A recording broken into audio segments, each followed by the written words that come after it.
Hey, Mike Phillips, we're here at the SEMA show, and I just want to welcome you. If you've never been here, it's one of the things you got to do is put it on your bucket list. It's a great event. Okay, so I'm here at the Flex booth. Flex has been around for over 100 years, and their tools are the best in the industry. And I'm not just saying that, I back it up because I use them every single day in my own business.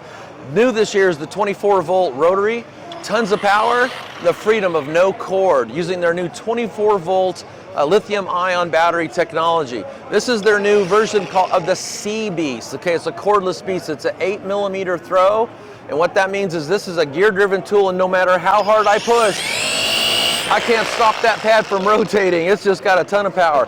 And this is their new finisher. This is a 15mm throw random orbital polisher. That means it's free spinning, where this is gear driven. This is for doing that final finishing step where you're just trying to take your paint to its maximum potential. And a couple tools people have never seen. This is their cordless DA sander, which just works great for sanding in a body shop situation.